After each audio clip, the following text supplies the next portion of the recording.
Hello and welcome to the Ever Living Podcast. We are your life loving hosts, Cindy, And Jessica.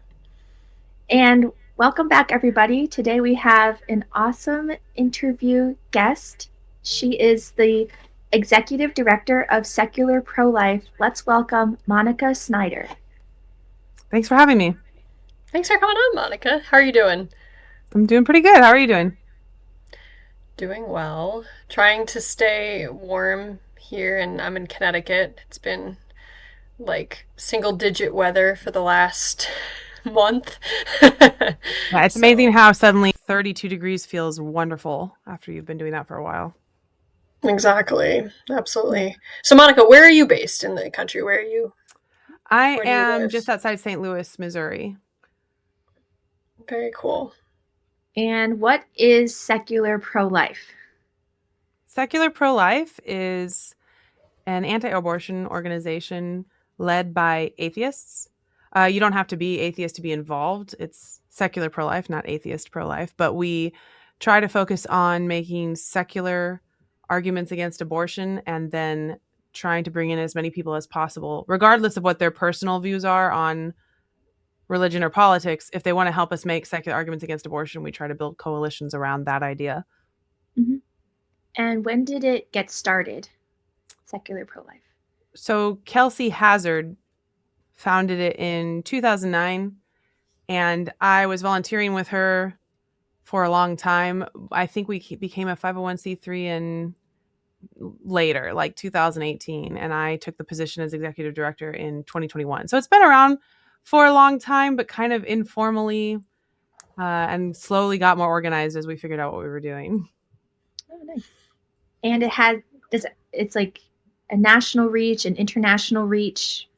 Who are It is the an people? international reach. We are focused on the United States. Most of our content is about things going on in the United States, but we do have donors and volunteers and people who contact us from all over. In particular, we have had people contact us from Europe who are very, very alienated secular pro lifers trying to figure out how to make headway within European countries where it's not much of a heated debate. And then we Mhm. also have had very alienated secular pro lifers in more Central and South America where they are trying to sort of hold the line with pro life laws that they already have and they're trying to keep. And a lot of times, the debates we're having in the United States between the pro choice and pro life sides in the United States, they're having similar debates around the world where sort of our pro choice movement is exporting talking points. And one of them is stop pushing religion on people. So then Mm, their pro lifers reach out to us and say, they're saying these things. What should we do? You know? mhm. Yeah, so kind of going off that, I'm curious, what are some of the main talking points that you guys bring up from a secular point of view? When somebody says, stop pushing your religion on me, what are those like basic talking points, to defend life that you use? I mean, if someone says stop pushing your religion to me, the first thing I say is that I'm an atheist, and then they usually have to regroup. But more Makes broadly, sense. that something anybody could say is we say, abortion kills human beings. So we view it as a human rights violation, and religious freedom doesn't justify human rights violations. So just as we would not accept child marriage or honor killings or other practices that sometimes in some places people say, well, this is part of our deeply held religious views. And we say, well, we don't care because it's violating human rights. So Mhm. that's not a good enough reason. I mean, freedom of religion is very important, but Yes. it's not unlimited. Right. So, So just valuing human life, like not taking human life from. yeah. Okay. Yep. Yeah. Which hopefully the whole world agrees on. Yeah. So So, then the debate becomes more, when is a human organism a person? When do they have moral value? Why should we care? And we are fine with that. We want to have that conversation. I find that a lot of times, certainly not always at all, but a lot of times when you're talking to sort of moderate pro choice people, they haven't always really examined their own philosophical premises about what gives humans value and why, and how does that apply? A lot of times people will have this idea that abortion is fine. And then if you query them a little more, it that most people, they aren't comfortable with abortion later in pregnancy. And that's important because then you get into a conversation of, well, why not? What are the relevant differences for you between first trimester versus third trimester abortion, for example? And you can start to tease out a little bit what the thinking is there. Some people will have very carefully thought about it and they will say, well, I think that you become a person when you have the right thalamocortical connections that happen at, 25 weeks or something like that. Some people will say that. Most people won't. Most people will say, well, I'm against later abortion because now it's a baby. You're like, Mm-hmm. okay, what do you mean? And you want to kind of get them thinking about when do you go from, irrelevant clump of cells to invaluable human newborn or human baby, and what are the relevant characteristics and how does that play out? I want people thinking about that. I want to have those conversations.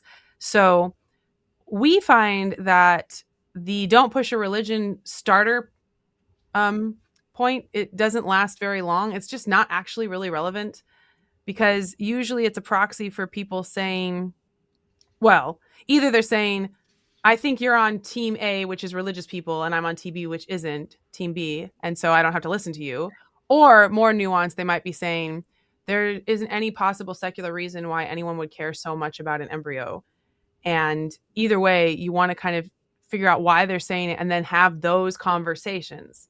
And it's never really just about pushing your religion. I mean, you will hardly ever meet anybody who authentically in their daily lives lives as if everything is truly moral relativism. Almost nobody lives that way. And if they're Mm-hmm. bothering to talk to you about, if they're bothering to argue with you about abortion at all, it's almost always because they have some deeply held philosophical belief that makes them think, they need to protect women's rights to control their bodies. They need to protect rights to gender equality. They need to make sure people are safe. And all of those involve underlying premises that people's rights matter. They already think people's rights matter. Mm-hmm. All the discussion about religion, I think, is basically a red herring. Hmm. Cool. Yeah, people's rights matters, and the child in the womb is a person, so that child's rights matter That's what we as well. want to get them to believe. That's at least what we want to be talking about. People's rights matter. Almost everyone already agrees with that, whether they've articulated it or not. And so we can move past that, the like, are human rights real? Where's moral reality? What about your religion versus mine? We can move past all that to, when do you think you have a person and why or why not? That's what I want them talking about. Yeah. Curious, what because this is making me think about like often people bring up the consciousness argument, like in order to be a person, you have to be conscious. What is your typical response to that? First and foremost, it's always, what do you mean? Always. Yeah. Defining consciousness is an enormous philosophical and somewhat biological question that's completely unresolved. And then you get into the abortion debate and people act like it happens at 25 weeks and 5 days because of this special thing. And that's Yeah. not real. What's really happening is, in my opinion, most of the time, people are realizing they have different feelings about the concepts of destroying a blastocyst versus a shrimp looking embryo versus a sort of baby like early fetus versus a very baby like late fetus. And they have different feelings about all of those things. And then they try to find a rational reason why, which is good. You should do that. And so they kind of think, well, around here is when I get uncomfortable. What's happening developmentally here? That must be important. But it's very backwards. And a lot of times, and this is not the average person's fault at all. Look, no one has time to in-depth research every single thing they've ever formed an opinion about. I could list for you 20 political topics that I have vague inklings about what I probably think that I haven't, read a million things about. So I don't blame anyone for this. And I think we should be very graceful when we're talking to people who don't have a million facts at their fingertips. It's fine. But a lot of times they will repeat things they vaguely heard or read somewhere that they assume must be true, that either are factually untrue or are greatly oversimplified. And it's a tricky thing because it's not just us sitting around a coffee shop talking about philosophy and when we think consciousness emerges. Like, that's an interesting conversation. It's a cool conversation to have. But we're having that conversation in the context of justifying killing something, killing millions of something. Or, to their credit, on the other end, we're having that conversation in the context of justifying basically gestational slavery. Like, the stakes are high here. So Yeah. I think it warrants a little bit more certainty and a little bit more precision than just, well, probably they feel pain at 28 weeks. So then they're people. What do you mean? What do you mean Yeah. probably? What do you mean 28? What do you mean? Say more, you know? Yeah. I have a background in, I did chemical biology at Berkeley, and then I did forensics focused on DNA at Davis. So some biology background. And sometimes when I'm having these conversations with people, especially if they really go hard on the consciousness thing and certain cognitive development, we'll just kind of drill down on it. Because I've asked people before, like, so let me understand you. Are you saying that if these neurons are connected, but there's no electricity between them yet, then that's not a person and you can kill them. But then once the electricity fires, then that's a very valuable person and killing them would be horrible. Drill down for me where the switch happens and let me understand more where you're coming from. And I will say, some people have thought about it a lot, and they'll tell you, like, for me, as soon as there's the first electrical activity in this specific way, then that's it. But most people, they've never talked about it that much at all. Yeah. And reality is that we start developing I lost my train of thought. What's the word I'm looking for? Our anatomy, neuroanatomy. We start developing that within the first couple weeks of conception and continue to do it until we're in our 20s. So it's tricky to explain this special crossover event that takes you from irrelevant clump of cells to incredibly valuable human being. Yeah. Yeah. I think some of it is also just like, I agree with you. Yes, so there are definitely people who have thought about this, like, even though there's very philosophical people who have really thought about this issue, and I encounter those students a lot because I work for Students for Life and I work with the Ivy League schools, right? So a lot of these students have thought about this like very in depth, and they can kind of pinpoint those details. But I do agree with you that the average person does just repeat some vague fact that they learned at one point that it may or may not be true. And I think a big reason, for that is we just like don't, some of the educated, the what we're teaching, we're not teaching students this information. No. And like here in New Hampshire, last year we tried to pass a fetal education bill, and it wound up getting vetoed by the governor. Yep. Which is like ridiculous because it's just basic like knowledge that we should be teaching. But we know that the more we get people to imagine and consider the fetus in any regard, the less comfortable they get with abortion. It's the flip side of the more they consider what women go through in pregnancy, the more comfortable they get with abortion. It goes either way. And there's this inherent asymmetry because we can all see pregnant women and empathize with, a ton of us have been pregnant, in the pro-life movement. We can all see and empathize with that, either from our own memories or just from natural human empathy, witnessing what people go through. And the fetus is invisible and we don't remember being a fetus. So there's this huge asymmetry there. And I think it's understandable for good people, compassionate people, to see what women might go through and want them to not have to go through difficult things. I think that's a normal human reaction. And the problem for pro-lifers is trying to also introduce, but also there's this other human involved that's largely invisible and muted, but still there, that we would like to consider, Yeah. Yeah. Starting from that single cell, if allowed to grow, it will be a full-fledged adult. Newborn baby and toddler and teenager and whatever. I think later abortion is a great starting point of conversation because I'm just trying to find starting common ground. And I will say, Jessica, you talk to college students at Ivy Leagues. In my experience, they're not very representative of what most people have thought about with abortion, and even what they themselves are going to think about abortion in 5 years when they are, out in the world, or next 5 to 10 years when they are having potentially marriages and children and stuff. And don't get me wrong, we know that there's tons of people who are parents and are pro-choice. I understand. But having actually gone through more experiences with having children, I think dispels a little bit of the let's have this theoretical coffee house philosophy conversation. it's not very true to real world experience.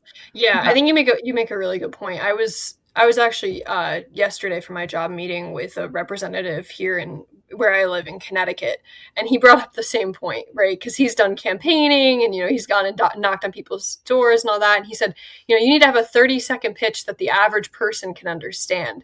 yeah, The guy after work that is drinking, a beer after work is only going to listen to so much. And one of those talking points, especially in a liberal state like Connecticut, is what do you think about late term abortion? Are you yeah, okay with abortion the day before a baby's born?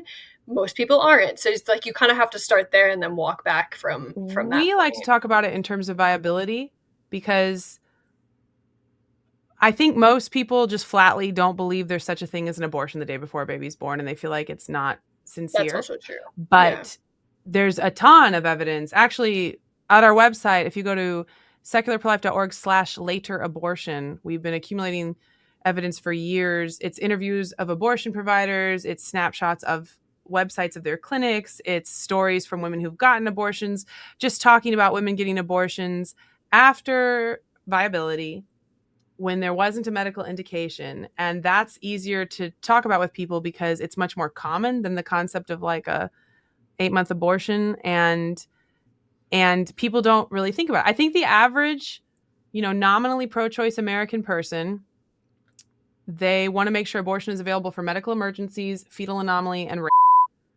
And they don't want to talk about it. They don't want the zealots, screaming at them about how they're baby killers or they're slavers of women or whatever crazy thing that the people obsessed with this issue, and I am not judging because that's me, whatever crazy thing we're saying, they don't want to hear about that. They want everyone to stop yelling at them. They want women to have medical care if they need it, and they want to be left alone about it.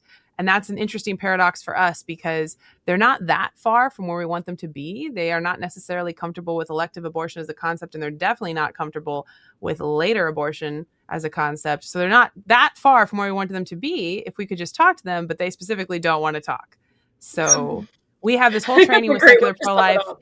It's called Building Bridges, and it's all about talking to your friends and family, people you personally know who are pro-choice, who don't want to talk about it, in ways that make them comfortable, make them not feel defensive, make them feel like this is an okay thing for us to sort of explore together. And most of the training is not about the content of what you say. Most of the training is about how you're treating people when you talk to them. And I think that it's easy to overlook that when you're feeling very passionate about this injustice you want people to understand, Yeah. Yeah, that's really interesting. So yeah, tell us a little bit more about the Building Bridges training. So is this available online to people? Is this something that a speaker would come and talk to a group about? Yes. So most often I have traveled to give the presentation. It originated with pregnancy resource centers. We were actually commissioned to put it together.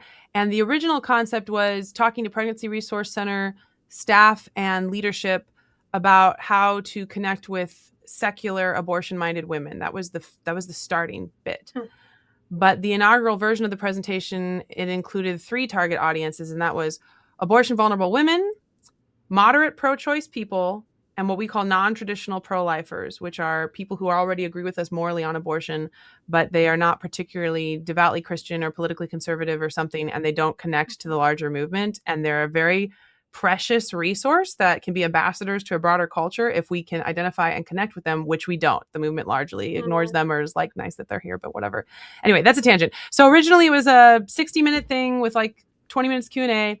That was a couple years ago. We've been asked to give the presentation many times since then, and now we have a 60 to 90-minute version. That's still the most common one, but we've also expanded it to a full day thing. If you want to do 8 hours and go really deep dive, it has interactive, role playing. It's myself and our chief communications officer come together to give it.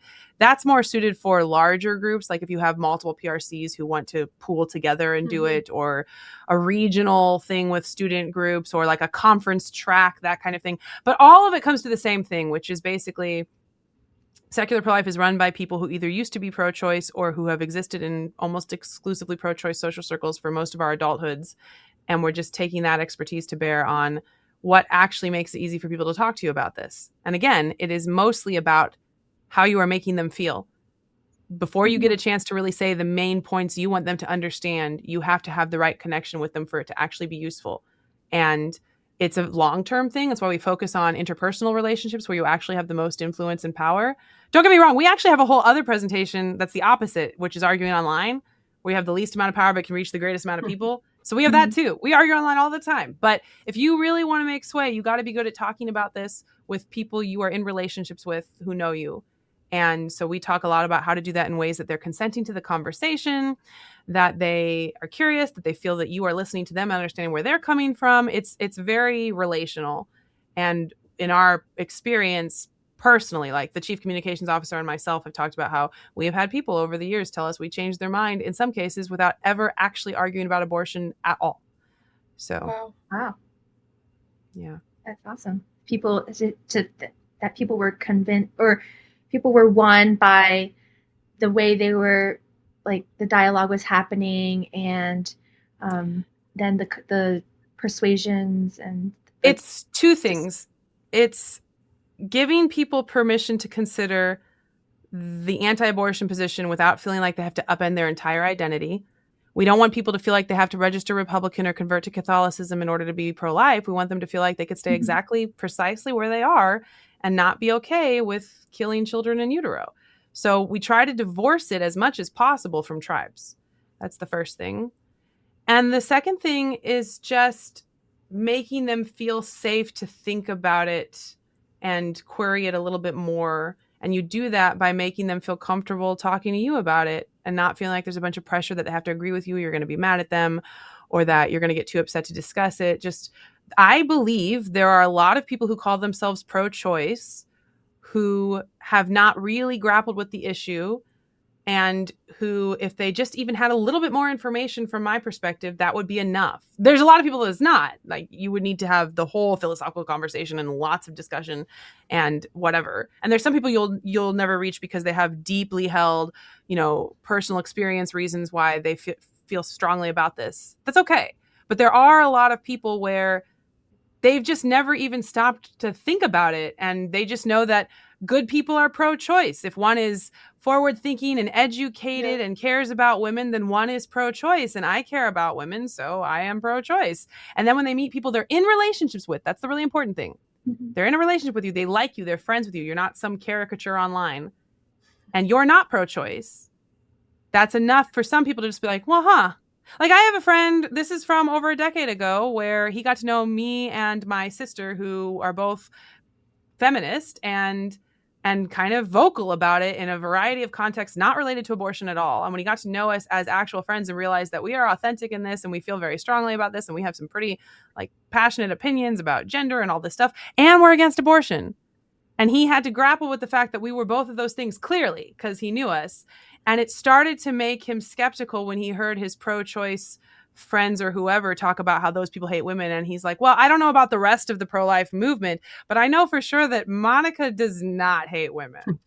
And so now I'm kind of suspicious that, what else are we saying that's an oversimplification? And I didn't have to argue with him about feminism or abortion. I just had to exist. And he knew me. Yeah. That's it. Yeah.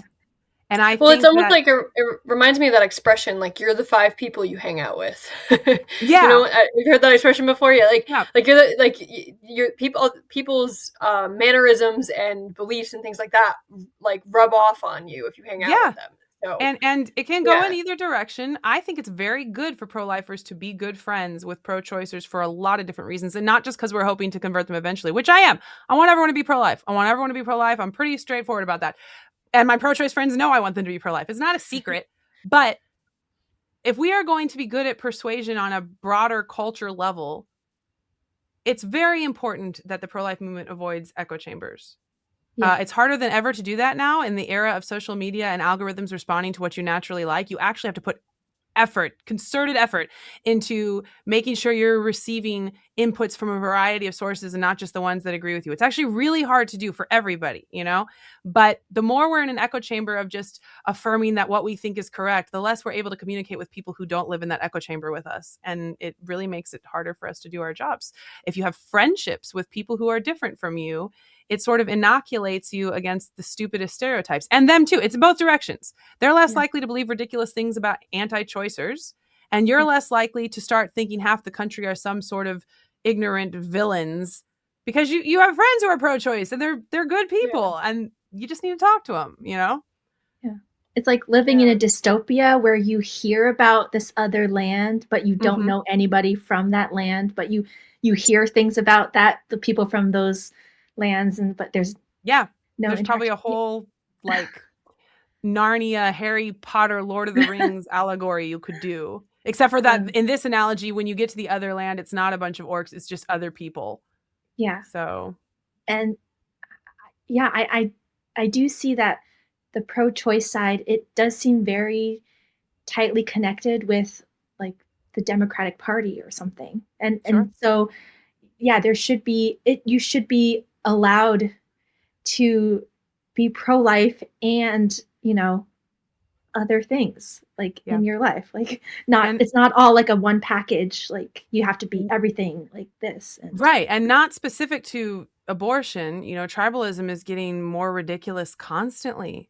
And it's making people, I think it's having sort of contradictory effects. I think it's making some people feel more and more that they need to be with their tribe to have social life, to be safe, because it's getting more and more antagonistic. But I also think it's growing a group that's like, I'm sick of this. Don't tell me every single thing I have to think. Okay, I'm allowed to consider one thing at a time.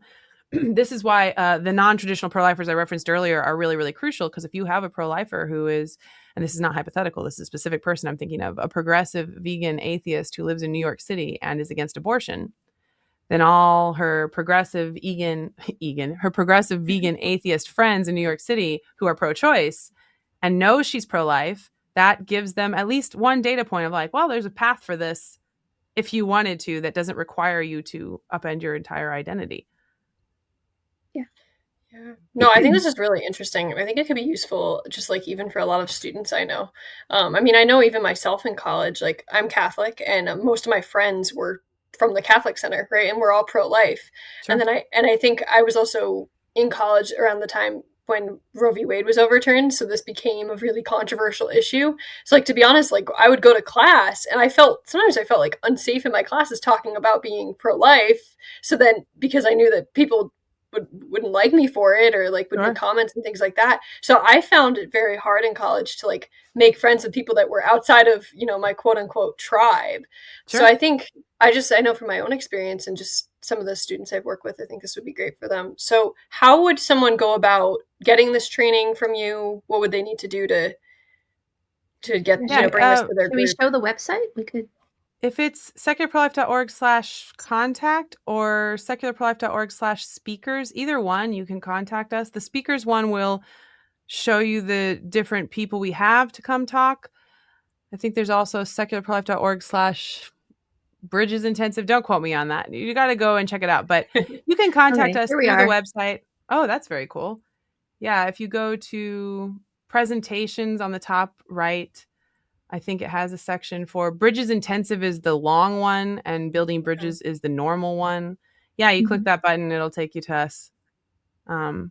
Or just there's like a contact. Anything that contact us through our website, you can always ask us about it. And we love to give the presentation. We've gotten nothing but rave reviews every time we do it. And we've done it specifically for pregnancy resource centers, but we've also done it for students. And I'm actually presenting a version of it in a couple of weeks at the APLOG conference, the pro-life doctors in Seattle. Yeah, very cool. So that one's going to be about more doctors navigating this in the hospitals they work in and stuff, because most of their colleagues are pro-choice. Unfortunately, it applies to everybody all the time. But that's okay. If we want to be ambassadors into the culture, if we want to expand the pro-life movement, we want to be in social situations where most people disagree with us, because that's who we want to talk to. If I find myself in a social situation where everyone's already pro-life, that's like comforting socially, but what good does it do me? Yeah, I can talk about abortion and you'll be like, yeah. Keep going. Monica, do you have thoughts on like when people say that it's the mother's right to decide what happens to the child in her womb? Like, what argument do you have in that case where a lot of people say the mother should decide what happens to that child? I mostly hear them say the mother should decide what happens to her body. I don't usually her body. What happens to her body? Yeah. Yeah. So I would broadly say that bodily rights are extremely important and we should take them very seriously, and you're right to take them seriously. And I have been pregnant multiple times and it sucked, and I get where you're coming from. But for me, the thing is that in this context, we're talking about whether or not another human lives or dies. So bodily rights are very, very important. I'm just not convinced that they are supreme in all possible contexts. And I think that's the premise we should talk about a little more. That would be my first response. Okay. Mm-hmm. So, and then for moderate pro-choice people, most of them, now this might not be true on college campuses, but in general, most of them are not comfortable with abortion at all stages of pregnancy. They think later in pregnancy it should be restricted, and that's a start point. You say, okay, so there are times in pregnancy when you think the child should have a right to their mother's body.